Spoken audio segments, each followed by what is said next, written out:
일본, 이제 정말 끝이 보이고 있습니다. 자타공인 기술 강국이라 불리던 나라가 오늘 충격적인 굴욕을 맛봤습니다. 그 자리엔 미국도 유럽도 중국도 없었습니다. 전 세계가 주목하는 새로운 농업 강국 한국이 있었죠. 유럽 선진국들이 앞다퉈 배우러 오고 일본 최고 장인이 무릎 꿇은 바로 그 기술. 그 앞에서 일본은 완전히 무너졌습니다. 기존 질서가 완전히 뒤바뀐 충격적인 반전. 일본에서 날아온 실화 지금부터 시작합니다. 그리고 지금 어디에서 이 영상을 시청하고 계신가요? 여러분의 생각도 댓글로 들려주세요. 시작 전에 단 1초 좋아요 버튼을 꾹 눌러주시면 더 좋은 영상 제작에 큰 힘이 됩니다. 그럼 지금 바로 그 놀라운 이야기 시작합니다. 안녕하세요. 저는 오가와 유리라고 합니다. 일본 국제방송에서 6년째 기자로 일하고 있어요. 도쿄 정치학과에서 동아시아 정치학과 언론학을 전공했고 졸업 후 곧바로 방송사에 입사해서 일본의 자부심을 지키는 보도에 매진해 왔습니다. 제가 취재한 국제분쟁과 외교 현안이 200건이 넘요. 중국의 센카쿠 열도 침범부터 러시아의 쿠릴 열도 문제까지 모든 걸 다뤄왔습니다. 하지만 오늘 벌어진 일은 제 6년 경력을 완전히 뒤흔들어 놓았는데요. 일본 전통의 자존심이 한순간에 산산조각 나는 현장을 목격했습니다. 도쿄 긴자 3대째 명문 초밥집 스기야마 스시에서 일어난 충격적인 사건이었어요. 40년 경력의 후지 장인이 눈앞에서 말을 잃었습니다.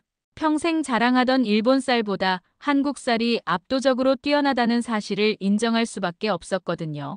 후지 장인은 평소처럼 밥을 지어 올렸는데 뭔가 이상했어요. 밥알이 너무 찰지고 단맛이 올라오는 데다가 윤기까지 보통 수준이 아니었습니다. 눈을 크게 뜨며 당황한 장인이 급하게 조리사를 불렀어요. 오늘 사용한 쌀이 무엇인지 확인하기 위해서였죠.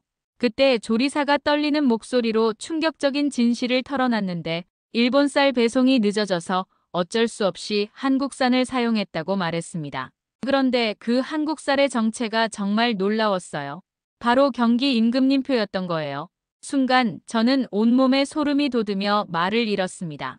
경김이라니 조선 왕조 500년 동안 임금님께 진상했던 바로 그 쌀 말이에요. 이천과 여주 안성에서 나는 그 유명한 경기미가 일본 최고 장인의 혀를 완전히 사로잡아버린 겁니다. 더욱 충격적인 건 일제강점기에도 경기미는 일본 본토 쌀보다 뛰어나서 일본으로 수출됐다는 역사적 사실이었어요. 100년 전에도 지금도 여전히 경기미가 일본 쌀을 압도하고 있었던 것입니다. 후지 장인의 얼굴이 새파랗게 질렸어요.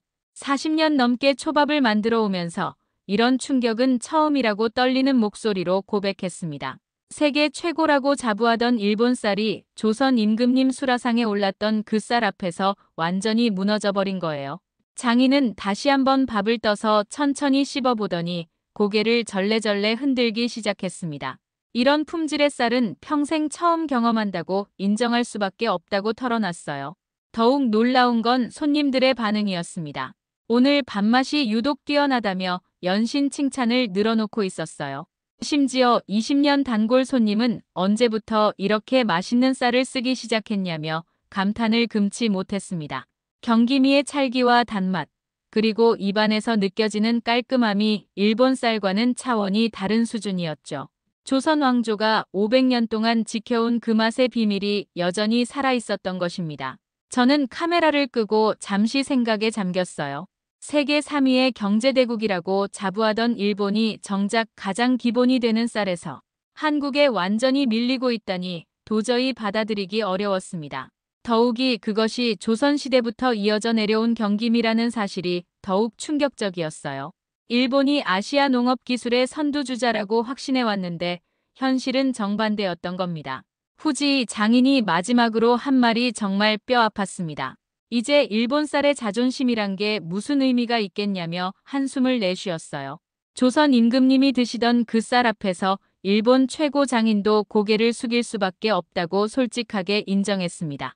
경기미 한 그릇이 일본 전통 초밥의 자부심을 완전히 무너뜨려 버린 역사적인 순간이었어요.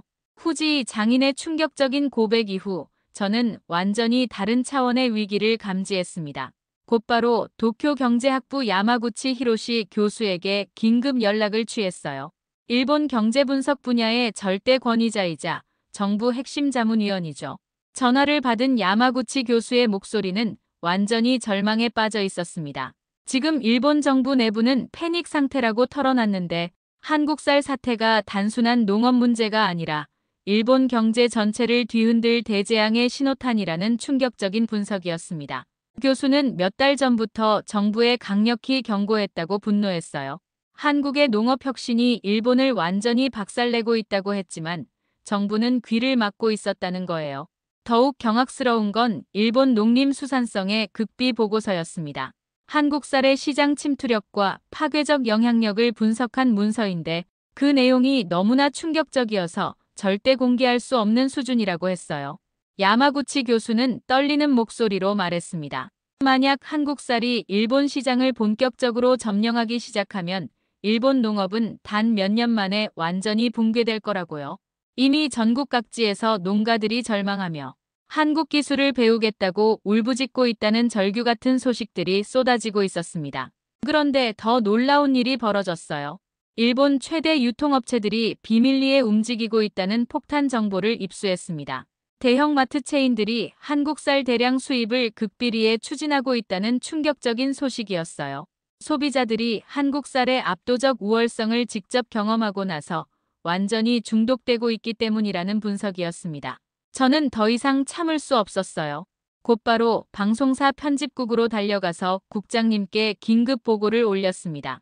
이 사안의 심각성을 설명하며 반드시 한국 현지 취재가 필요하다고 강력히 주장했어요. 국장님은 처음에는 조심스러워했지만 제가 수집한 정보들을 보고 나서 얼굴이 굳어졌어요.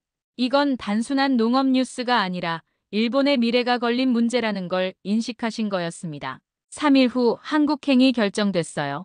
저는 즉시 전라북도 전주에 있는 농촌진흥청에 공식 인터뷰를 요청했습니다. 한국농업기술의 핵심 기관인 이곳에서 직접 답을 찾아야 했거든요. 놀랍게도 농촌진흥청에서는 흔쾌히 취재를 승낙해 주었어요.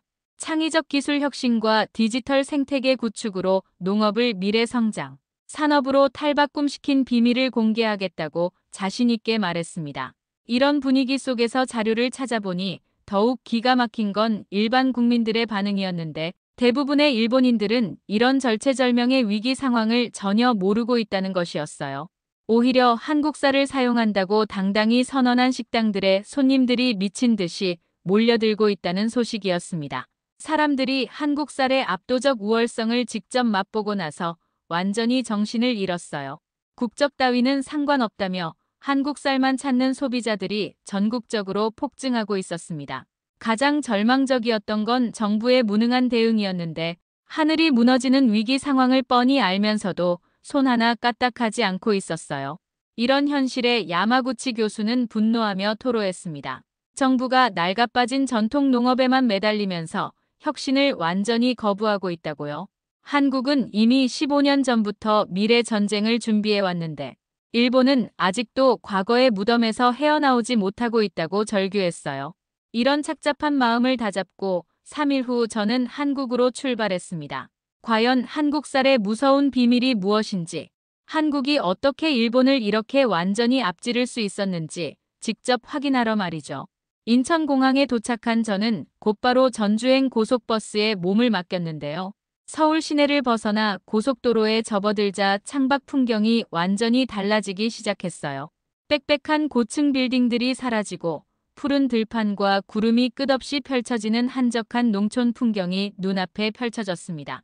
잠시나마 마음을 내려놓고 감상할 수 있었어요. 이렇게 평화로운 풍경 속에서 정말 일본을 완전히 압도하는 농업혁명이 일어나고 있는 건가 싶었습니다. 전주에 도착해서 농촌진흥청으로 향하는 길, 저는 정말 긴장되기 시작했어요. 과연 여기서 일본 농업을 박살낸 그 무서운 비밀을 확인할 수 있을까요? 농촌진흥청에 도착해서 만난 노장식 박사님은 정말 놀라운 인물이었습니다. 미국 캘리포니아 대학에서 농업생명공학 박사학위를 취득한 엘리트 출신이었어요. 더욱 놀라운 건 일본 도쿄대와도 공동 프로젝트를 진행한 경험이 있다는 사실이었습니다. 일본 농업 기술을 누구보다 잘 아는 전문가였던 거예요. 노 박사님이 보여준 연구시설을 보고 저는 정말 넋을 놓고 바라볼 수밖에 없었습니다. 이건 완전한 미래 시스템이었는데 온도와 습도가 완벽하게 조절되는 첨단 재배실에서 수백 가지 품종의 쌀이 자라고 있었습니다. 각각의 품종마다 인공지능이 최적의 기후 조건과 토양 환경을 실시간으로 분석해서 자동으로 조절하고 있었어요. 이건 단순한 농업이 아니라 완전한 과학기술 산업이었습니다. 일본이 아직도 전통적인 손맛에만 의존하고 있을 때 한국은 이미 미래 농업을 완성해 놓은 거였어요. 가장 충격적이었던 건 한국 농업 기술의 글로벌 진출 현황이었는데 노 박사님은 자랑스럽게 설명했어요. 이미 사우디아라비아의 사막 지역에 한국 스마트팜 기술을 수출해서 기적 같은 성과를 거두고 있다고 말입니다. 물 한 방울 나지 않는 사막에서 한국 기술로 싱싱한 채소와 쌀을 생산하고 있다는 믿을 수 없는 소식이었어요. 더욱 놀라운 건 네덜란드와 독일 같은 유럽 선진국들도 한국의 농업 시스템을 도입하고 있다는 사실이었습니다. 저는 말문이 막혀서 그저 넋을 잃고 바라볼 수밖에 없었어요. 세계에서 가장 까다롭다는 유럽 농업 시장에서도 한국 기술이 검증받고 있다니 정말 상상도 못했습니다.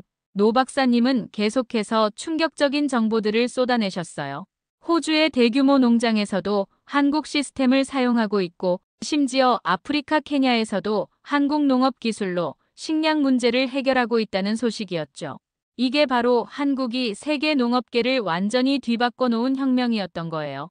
더욱 경악스러웠던 건 드론과 인공위성을 활용한 농업 시스템이었습니다. 하늘에서 실시간으로 작물 상태를 모니터링하고 인공지능이 분석한 데이터를 바탕으로 정확한 시기에 정확한 양의 물과 영양분을 자동으로 공급하는 완벽한 시스템이었어요. 농부 한 명이 태블릿 하나로 수백 헥타르의 농장을 관리할 수 있다는 설명을 듣고 저는 정말 할 말을 잃었습니다. 일본의 농촌에서는 아직도 할아버지들이 손으로 모든 걸 해결하고 있는데 말이에요. 가장 놀라웠던 건 한국 농업의 수출 전략이었는데 단순히 농산물만 파는 게 아니라 농업 기술과 시스템까지 함께 수출하는 완벽한 패키지 사업을 추진하고 있다는 설명이었습니다. 노 박사님은 자신 있게 말씀하셨어요. 한국이 세계 농업계의 게임 체인저가 되었다고요. 이미 30개 국가에서 한국 농업 시스템을 도입해서 놀라운 성과를 거두고 있다고 하셨습니다. 품질과 기술력에서 어느 나라도 따라올 수 없는 수준에 도달했다는 자부심이 대단했어요. 저는 완전히 넋을 놓고 바라볼 수밖에 없었습니다. 일본이 아시아 농업 기술의 선두주자라고 자부해왔는데 현실은 정반대였던 거예요. 한국은 이미 15년 전부터 미래를 준비해왔으며 지금은 전 세계를 상대로 농업혁명을 수출하고 있었습니다. 이런 압도적인 기술력과 글로벌 네트워크 앞에서 일본이 과연 경쟁할 수 있을까 하는 절망적인 생각이 들었어요.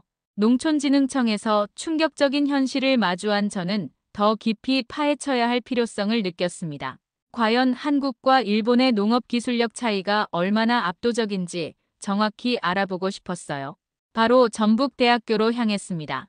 여기서 만날 분은 김재호 농업공학과 교수님이었어요. 미국 아이오와 주립대학에서 농업기계공학 박사학위를 받고 독일 막스 플랑크 연구소에서 포스닥을 마친 세계적 전문가였습니다. 한국 농업의 완벽한 미래 시스템을 직접 목격하고 나니 일본의 현실이 얼마나 뒤처져 있는지 뼈저리게 느낄 수 있었습니다. 전북대학교에서 만난 김재호 교수님이 보여준 자료를 보고 저는 완전히 정신이 나갔습니다. 한국 농업이 정말 은하수급으로 진화해 있었어요. 스마트팜 기술부터 드론 방제, 사물 인터넷, 온실, 인공지능 작황 예측까지 이건 농업이 아니라 거의 반도체 수준의 첨단 기술이었습니다. 교수님은 자랑스럽게 설명했어요.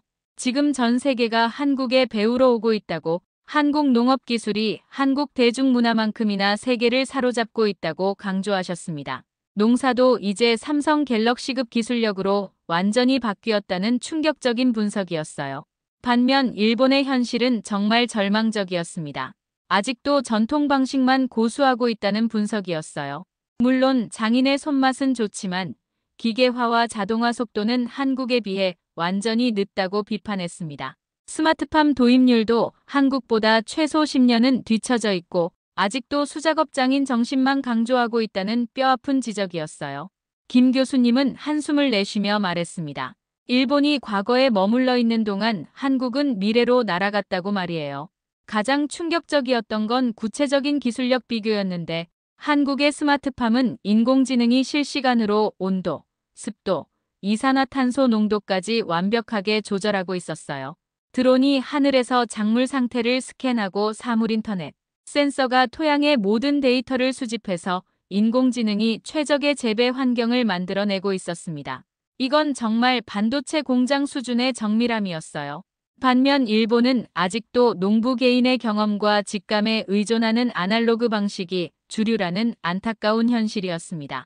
더욱 절망적이었던 건 생산성 차이였어요.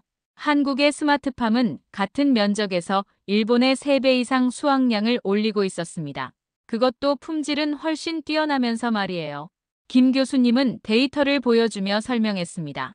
한국 농업은 이제 데이터 사이언스와 인공지능의 영역이라고요. 농부가 아니라 농업 엔지니어들이 논밭을 관리하는 시대가 되었다고 강조하셨어요. 일본처럼 감과 경험에 의존하는 농업으로는 절대 경쟁할 수 없다는 냉혹한 분석이었습니다. 가장 뼈아팠던 건 국제적 위상의 차이였어요. 지금 독일, 네덜란드, 이스라엘 같은 농업 선진국들이 모두 한국 기술을 배우러 오고 있다는 소식이었습니다. 심지어 미국 실리콘밸리의 농업 스타트업들도 한국 시스템을 벤치마킹하고 있다고 했어요.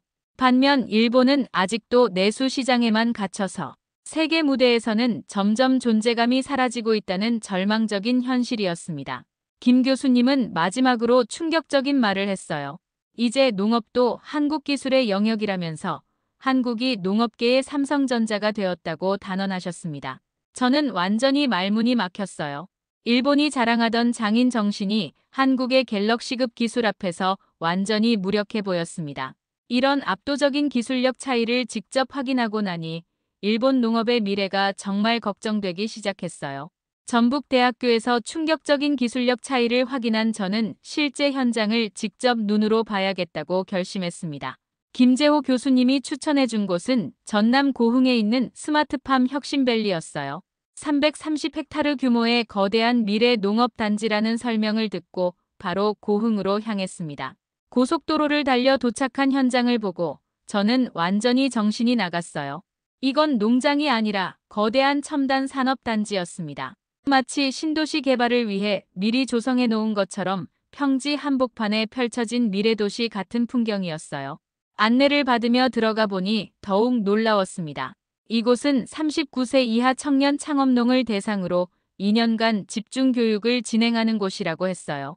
작물이 자라는 모든 조건을 완벽하게 통제할 수 있도록 훈련시키고 향후 현장에서 직접 생산까지 가능하도록 체계적으로 교육하고 있다는 설명이었습니다. 일본의 고령화된 농촌과는 완전히 다른 차원이었어요. 가장 충격적이었던 건 물, 액체 비료, 영양제 등 식물이 필요로 하는 모든 것들을 이곳에서 직접 제조해서 공급하는 완전 자급자족 시스템이었습니다. 왼쪽에는 농가가 농촌에서 직접 만들 수 있는 소규모 시스템까지 갖춰져 있었어요. 액체 비료 배합부터 영양제 조절까지 모든 과정이 완벽하게 프로세스화되어 있었습니다. 이곳에서 식물 성장 환경의 산성도 조절제, 영양제, 수분, 식물 강화제 등을 모두 컨트롤하고 있다는 설명을 듣고 정말 말문이 막혔어요. 실제 식물 공장에 들어가서 본 광경은 정말 경악스러웠습니다. 유리온실과 반밀폐형 구조로 설계된 첨단 시설에서 멜론과 레몬을 청년 창업농들이 직접 생산하고 있었어요. 특히 레몬이 주렁주렁 달린 모습은 정말 탐스러웠습니다. 하지만 실내 출입은 불가능했어요. 병균을 옮길 수 있기 때문이라는 철저한 방역 시스템이었습니다. 이런 세심함까지 모든 게 과학적으로 관리되고 있었던 거예요. 더욱 놀라운 건 스마트팜이 컨트롤하는 요소들이었습니다. 내부 온도, 이산화탄소, 산화와 환원을 조절하는 수소이온 농도, 함수율, 내부 습도, 일사량, 배액량까지 모든 걸 실시간으로 모니터링하고 조절하고 있었어요. 특히 식물의 수소이온 농도는 미생물 활성도와 연관되어 병충해까지 수소이온 농도로 컨트롤할 수 있다는 혁신적인 시스템이었습니다. 고흥 스마트팜에서 충격적인 미래를 목격한 저는 머리가 완전히 복잡해졌습니다. 하루 종일 농업 기술의 압도적 차이만 보다 보니 정말 머리를 식힐 필요가 있었어요. 김재호 교수님이 제안하셨습니다. 한국 문화를 한번 가보는 게 어떻겠냐고요. 전주에 왔으니 한옥마을이라도 구경해보자고 말씀하셨어요. 저는 흔쾌히 동의했습니다. 편견 없이 한국 문화를 바라보고 싶었거든요. 전주 한옥마을에 도착해서 첫 인상은 정말 놀라웠는데 기와 지붕이 끝없이 이어지는 풍경이 마치 시간 여행을 온 것 같았습니다. 김 교수님이 설명해 주셨어요. 이곳이 형성된 배경이 정말 흥미롭다고 말이에요. 1930년대 일본인들의 세력 확장에 반발해서 한국인들이 이 지역에 한옥촌을 형성했다는 역사적 사실이었습니다. 일본의 침탈에 맞서 한국 전통을 지키려던 선조들의 의지가 고스란히 남아있는 곳이었던 거예요. 그 순간 저는 정말 복잡하고 착잡한 마음이 들었습니다. 일본인으로서 우리 조상들이 저질렀던 일들에 대해 깊은 미안함을 느꼈어요. 한국 사람들이 자신들의 전통과 정체성을 지키기 위해 얼마나 힘들었을지 생각하니 가슴이 아팠습니다. 김 교수님도 제 표정을 보시고는 조심스럽게 말씀하셨어요. 하지만 그런 아픈 역사가 있었기에 지금의 한국이 더욱 강해질 수 있었던 것 같다고, 과거를 원망하기보다는 미래를 향해 나아가는 것이 더 중요하다고 위로해 주셨습니다. 그런데 더욱 놀라웠던 건 한국 사람들의 태도였어요. 저를 일본인이라고 해서 차별하거나 불편해하지 않았습니다. 오히려 따뜻하게 맞아주면서 자신들의 문화를 자랑스럽게 소개해 주었어요. 이런 포용력과 관대함이 바로 한국이 세계적으로 사랑받는 이유가 아닐까 싶었습니다. 과거 상처를 딛고 일어서서 더 큰 미래를 만들어가는 한국인들의 정신력이 정말 위대하다고 느꼈어요. 길을 걸으면서 보니 정말 다양한 모습들이 어우러져 있었습니다. 한복을 대여해서 입고 사진을 찍는 사람들의 모습이 너무나 자연스러웠어요. 특히 젊은 커플들과 가족 단위 관광객들이 한복을 입고 활짝 웃으며 사진을 찍는 모습이 정말 아름다웠습니다. 한국의 전통 미적 감각이 현대와 이렇게 자연스럽게 어우러질 수 있다니 정말 신기했어요. 길거리 음식의 향기에 이끌려 이곳저곳을 둘러봤습니다. 호떡, 꼬치구이, 붕어빵 등 다양한 먹거리들이 정말 맛있어 보였어요. 김 교수님의 권유로 몇 가지를 맛봤는데 정말 놀라웠습니다. 단순한 길거리 음식인데도 깊은 맛과 정성이 느껴졌어요. 특히 호떡의 달콤함과 꼬치구이의 고소함이 일본 음식과는 완전히 다른 매력이었습니다. 한국에서의 마지막 밤, 저는 호텔방에서 사흘간의 취재 기록을 정리하며 정말 복잡한 심경이었습니다. 내일이면 일본으로 돌아가서 이 모든 충격적인 진실을 일본 국민들에게 공개해야 했어요. 과연 일본 사람들이 이 절망적인 현실을 받아들일 수 있을까 하는 걱정이 앞섰습니다. 하지만 기자로서 진실을 왜곡할 수는 없었어요. 한국에서 본 것들은 정말 충격 그 자체였거든요. 일본과 한국의 차이는 정말 하늘과 땅 차이였습니다. 한국은 이미 15년 전부터 미래를 준비해 왔는데 일본은 아직도 과거에 갇혀 있었어요. 농업 기술력에서는 한국이 갤럭시급으로 진화한 반면 일본은 여전히 아날로그 수준에 머물러 있었습니다. 청년 농부 육성에서는 한국이 데이터 사이언스를 활용하는 동안 일본은 고령화로 무너져 가고 있었어요. 국제적 위상에서도 한국은 전 세계에 농업 기술을 수출하는데 일본은 내수에만 갇혀서 존재감이 사라지고 있었습니다. 가장 부러웠던 건 한국의 미래 비전이었어요. 스마트팜 혁신밸리에서 본 39세 이하 청년들의 당당한 모습, 사우디와 유럽까지 진출한 한국 농업의 위상, 그리고 전주 한옥마을에서 느낀 전통과 현대의 완벽한 조합까지 모든 것이 일본보다 압도적으로 앞서 있었습니다. 한국은 농업을 국가 전략 산업으로 키워서 한국 드라마 못지않은 소프트 파워로 만들어냈는데 일본은 여전히 전통만 고집하며 혁신을 거부하고 있었어요. 정말 절망적이었던 건 일본의 현실이었습니다. 고령화된 농촌, 방치되는 논밭, 후계자 없는 농가들, 그리고 변화를 거부하는 정부와 기성세대까지 모든 게 한국과 정반대였어요. 한국 청년들이 땅을 파는 게 아니라 데이터를 캔다고 당당하게 선언할 때 정말 소름이 돋았습니다. 반면 일본은 아직도 손맛과 경험에만 의존하는 시대착 오적 농업에 머물러 있었어요. 이런 격차로는 일본이 한국을 따라잡는 것이 영원히 불가능할 것 같았습니다. 내일 일본으로 돌아가면 저는 이 모든 사실을 방송으로 공개할 예정입니다. 일본 국민들이 충격을 받을 수도 있지만 현실을 직시해야만 변화가 가능하다고 생각해요. 한국의 압도적 우위를 인정하고 겸허하게 배우는 자세가 필요합니다. 자존심보다는 미래가 더 중요하거든요. 더 이상 과거의 영광에만 매달려서는 일본의 미래가 없다는 걸 분명히 전하고 싶었어요. 한국에서 보낸 사흘은 정말 제 인생을 바꿔놓은 시간이었습니다. 편견을 버리고 열린 마음으로 바라보니 한국의 진짜 모습이 보였어요. 농업혁명부터 문화적 포용력까지 모든 면에서 일본이 배워야 할 점들이 너무나 많았습니다. 이제 일본으로 돌아가서 이 소중한 경험을 많은 사람들과 나누고 싶어요. 변화의 출발점이 되고 싶습니다. 오늘의 이야기 어떻게 보셨나요? 일본의 자부심을 지켜온 기자가 직접 경험한 한국 농업의 현실, 단순한 기술력의 차이를 넘어 미래를 준비한 나라와 과거에 머문 나라의 운명을 가르는 이야기였습니다. 가장 인상 깊었던 건 단순히 쌀맛이 아니었습니다. 청년들이 데이터를 캐는 농업, 온실 속 온도 습도 광량까지 제어하는 인공지능 시스템, 그리고 전통을 지키면서도 미래를 향해 나아가는 문화의 힘이었습니다. 한국은 농업을 산업으로, 기술로, 그리고 브랜드로 키워낸 나라였습니다. 과연 우리 사회는 어디를 향하고 있을까요? 이 영상이 여러분에게도 작은 질문 하나를 남겼기를 바랍니다. 나는 과거를 좇고 있는가? 아니면 미래를 준비하고 있는가? 오늘 영상이 울림이 되었다면 구독과 좋아요, 그리고 여러분의 생각을 댓글로 남겨주세요. 여러분 한 분 한 분의 의견이 다음 이야기를 만들어갈 큰 힘이 됩니다. 그럼 다음 이야기에서 다시 뵙겠습니다. 감사합니다.